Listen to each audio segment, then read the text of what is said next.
Quem é este a quem até o vento e o mar obedecem?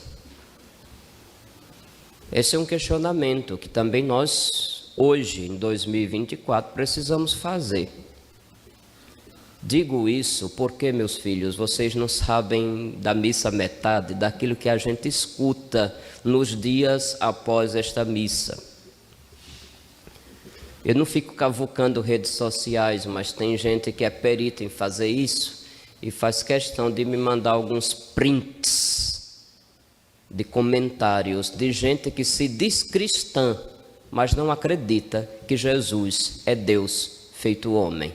Isso é triste, significa que a antiga heresia do arianismo continua viva e tem os seus adeptos.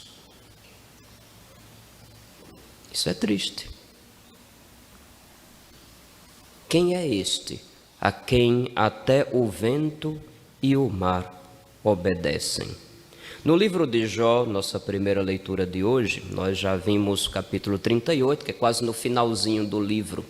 É quando, depois de Jó ter procurado entender por que ele, tendo sempre feito o que é justo, estava sofrendo. E pergunta, no momento de um desabafo, se Deus havia esquecido dele.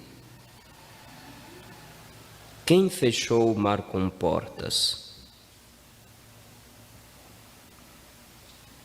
Quem colocou limites à sua arrogância? Se Deus sabe dos pormenores da sua criação, como não saberia também da vida dos seus filhos, a quem ele ama mais do que amaria as coisas? Conseguem imaginar? A mensagem desse domingo não é muito complicada de se entender. A barca, o mar, a tempestade. Sabemos que na Bíblia o mar é símbolo do mal, do terror, do caos. E a igreja foi comparada por várias vezes com uma barca que anda sobre mar agitado. A tempestade é símbolo de toda tribulação, de toda perseguição, toda força em contrário. A barca também, além de ser entendida como a igreja, pode ser entendida qual cada um de nós individualmente, enquanto passando nesse mundo, com auxílio da graça de Deus, precisa combater o mal, combater o maligno, resistir às tentações, promover o bem. Querendo ou não, tem certas tribulações que vão acontecer a gente querendo ou não. Nós já falamos aqui sobre o famoso mistério da iniquidade, que ele vem à tona quando, pelo simples fato de você ser verdadeiro, incomodar quem é falso. Pelo fato de você ser honesto, incomodar quem é ladrão. Pelo fato de que você seja decente, acompanhar quem é sem vergonha. Atrapalhar ou incomodar, melhor dizendo, acompanhar. Eu já estou variando do juízo. Vejam bem, o mistério da iniquidade vai aparecer. Se realmente amarmos e fizermos o bem, vamos incomodar aqueles que não têm costume de amar e aqueles que têm o costume de fazer o mal. Não tem como a gente escapar disso. A própria cruz de Nosso Senhor é um exemplo de que Deus, na nossa carne, teve que também enfrentar esse mistério de iniquidade. Nós não vamos escapar disso. Porém, nunca é demais recordar que no meio da tribulação nós não estamos sozinhos, embora em alguns momentos dê aquela impressão da ausência de Deus, do silêncio de Deus. Muitas vezes temos ainda uma mentalidade mais pagã do que cristã, porque esperamos que Deus seja o mágico, que com um toque de uma varinha resolva tudo. E não é assim que nosso Deus se apresenta e se dá a conhecer. Ele sempre está conosco. Claro que em tudo quanto é situação, Ele espera o nosso empenho. Mas não é um empenho como quem está fazendo tudo sozinho. É um empenho daquela pessoa que, tendo aprendido dele, sabe que no final das contas a vitória é dele e não das forças em contrário. Porque Jesus repreendeu os apóstolos por sua falta de fé? Não foi por ter perdido a ajuda. Sempre devemos pedir ajuda quando a coisa aperta. Senhor, me ajude. Senhor, não permita que eu caia. O erro dos apóstolos foi duvidar de que nosso Senhor, de fato, tinha para com eles um bem-querer. Eles duvidaram do amor, eles duvidaram do poder, eles duvidaram daquela presença eficaz. Senhor, nós estamos perecendo e tu não te importas? Esse tu não te importas, esse questionamento é a dúvida. É como se a gente duvidasse mesmo de que Deus nos ama, de que olha para nós com atenção e que nos acompanha em todos os momentos. Duvidar do amor de Deus é um daqueles pecados que muitas vezes as pessoas cometem e nunca confessam. Raramente as pessoas, claro, não aqui, em outros lugares, raramente as pessoas confessam o pecado contra o primeiro mandamento. Não é? Não confiar no amor dele. Nós não temos o direito disso. Quando a gente tem diante dos olhos Jesus crucificado, como ainda duvidar que Deus nos ama? Só uma pessoa muito tapada e sem inteligência chegaria a essa conclusão. Então, no momento da nossa tribulação, como o apóstolo São Paulo, digamos, completo na minha carne o que falta, as dores de Cristo na cruz. No momento da tribulação, a gente possa lembrar em quem a gente pôs a confiança. Eu sei em quem acreditei. Eu sei em quem pus a minha esperança. E é este amor que me impulsiona a enfrentar tudo e a sofrer tudo se for o caso. Aí você vai entender porque na liturgia de hoje se encaixou justamente esse trecho da segunda carta de São Paulo aos Coríntios. O amor de Cristo, aqui está engraçado, tá? A tradução está, o amor de Cristo nos pressiona. Eu não sei se a palavra pressiona seria a mais adequada para transmitir o que de fato está no original. Caritas Christi urget nos. Urget não é apenas pressionar. É como se dissesse também, nos impulsiona, nos dá um impulso, nos dá vigor. O amor de Cristo nos impulsiona. O amor de Cristo por nós, para começo de conversa, por isso que nunca devemos esquecer do crucificado. O próprio São Paulo apóstolo vai dizer isso em diversas vezes, quando tentou usar os termos de sabedoria grega e não conseguiu tantas conversões, e disse, daqui adiante eu vou pregar Cristo e Cristo crucificado. Porque a única forma de mostrar de fato que Deus nos ama é mostrar a que ponto Deus foi neste amor. E ele foi ao ponto de dar a vida numa cruz. Então este amor de Cristo por nós nos impulsiona, nos dá vigor, nos dá força. E o amor de Cristo nos impulsiona, em que sentido? O amor que temos por Ele. Quando nos sentimos amados, é natural que nos nasça no coração o desejo de estar à altura deste amor e corresponder a este amor. Quem já namorou aqui ou quem namora sabe disso. Você não quis estar à altura do interesse que o outro demonstrou em você?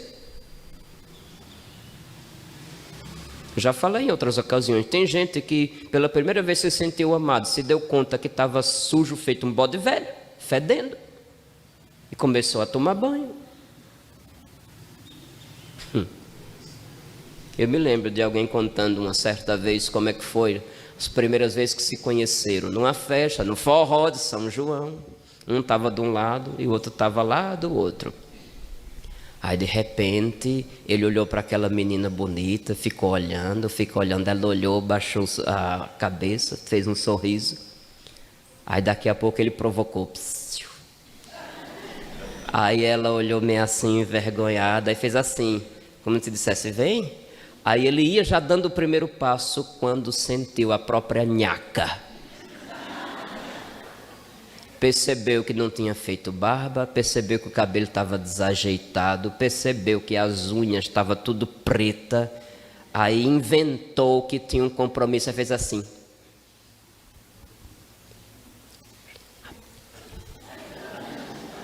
Já sabe, né? Hoje não dá. Tenho outra coisa para fazer agora, tem que correr, estou no meu horário. Amanhã pode ser aqui? Aí ela fez. No outro dia, ele foi para o salão, passou 1h30 com as mãos de molho para limpar as unhas sujas, cortou direitinho, fez uma limpeza, fez uma caprichada no corte do cabelo, estava de cara lisa, botou uma roupa limpa, bem passada e cheirosa, e ele estava lá. Não tinha o costume, mas o fato de perceber que alguém lhe deu atenção estimulou a ele mudar de atitudes. Eu já escutei muitas histórias parecidas com essa, viu? Não é coisa inventada não, vocês não fazem ideia do que a gente escuta por aí. O amor de Cristo. Sou amado por Ele e quero estar à altura deste amor. Como Ele me amou, ao ponto de tomar para si toda a desgraça da morte numa cruz, uma morte vergonhosa e extremamente dolorida. Será que não seria capaz de enfrentar qualquer dificuldade, qualquer tribulação, qualquer adversidade também por amor a Ele? Esse é o sentido do que São Paulo está dizendo aqui. Pois julgamos que um só morreu por todos, e na morte de Cristo participamos da sua morte, para depois participar da sua glória.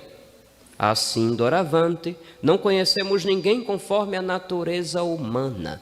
Simplesmente você olhar para outra pessoa e só pensar naquilo que seus olhos veem, e não ter diante de si alguém que é amado por nosso Senhor, que morreu por aquela pessoa também, então você não conhece a pessoa que está chegando ao seu encontro. Se você diz que ama uma pessoa e não deseja ver essa pessoa no céu, não é amor.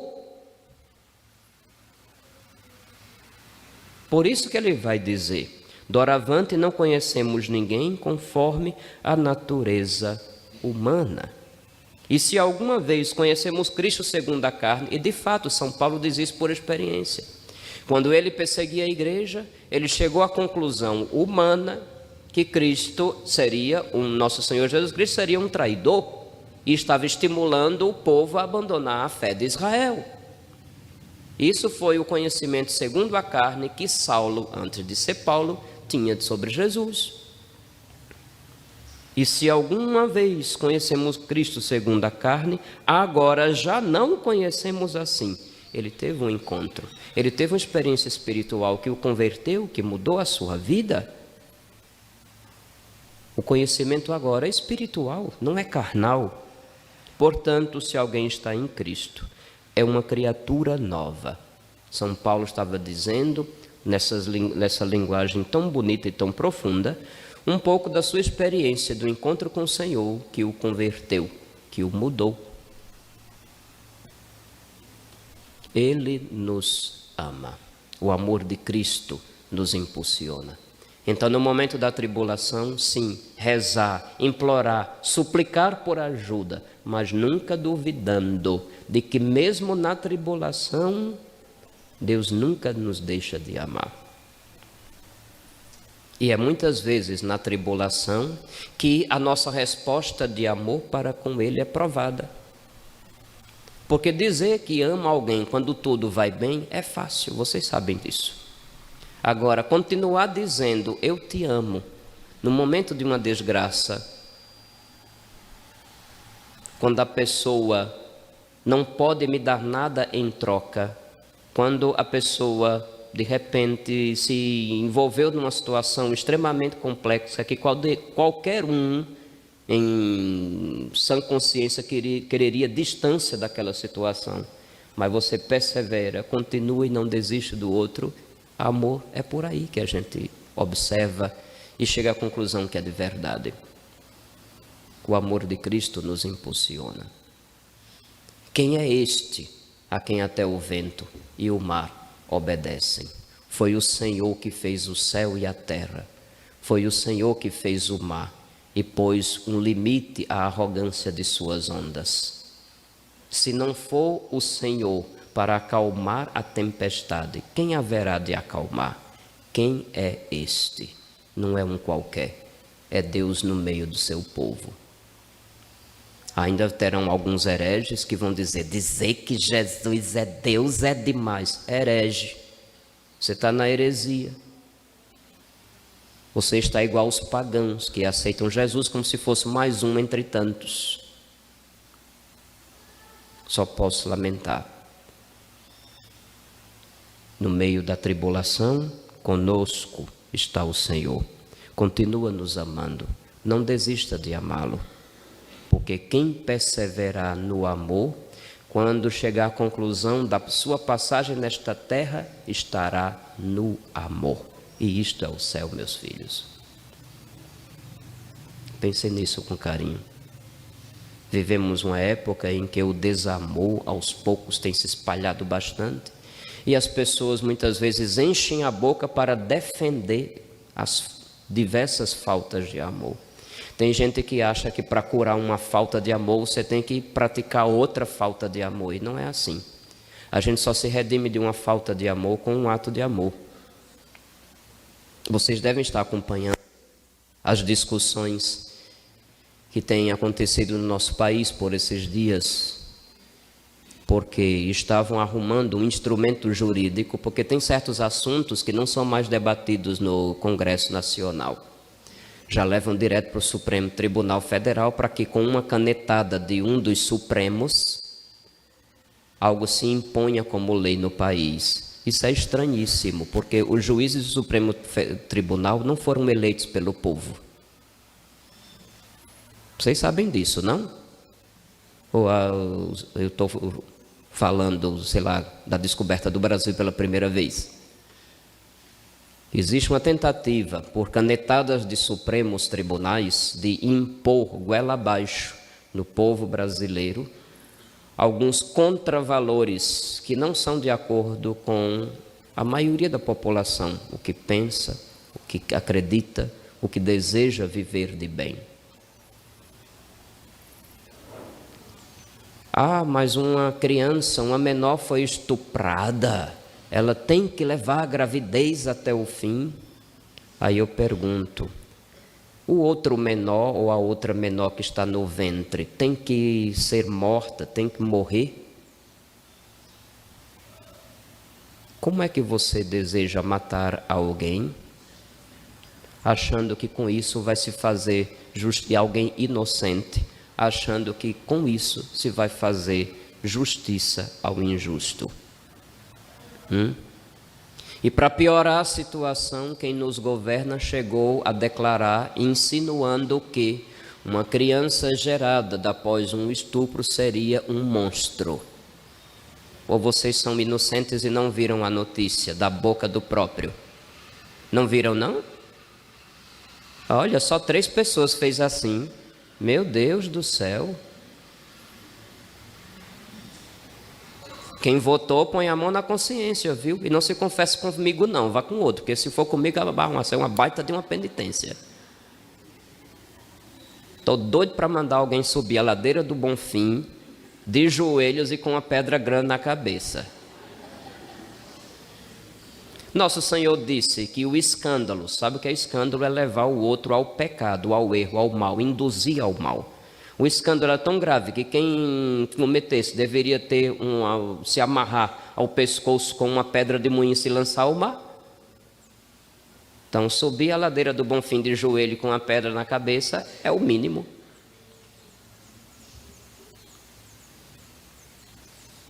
Monstro não é uma criança que ainda não nasceu. Monstro é alguém que com a maior cara de pau apoia regimes de ditadura que massacram e matam o seu povo. Quem apoia, quem é cúmplice, quem é conivente com esse tipo de coisa, esse é o monstro.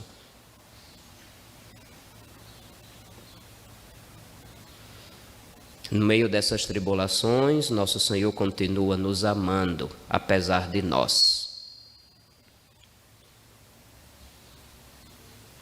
Supliquemos a ajuda dele, mas nunca percamos a confiança no seu amor. Certamente, se alguma coisa ainda falta, não é da parte dele para conosco, é da nossa. Que a graça nos alcance, nos transforme, nos converta e nos leve a estar à altura daquele amor que chegou a nós por primeiro. Louvado seja nosso Senhor Jesus Cristo. Para sempre seja louvado.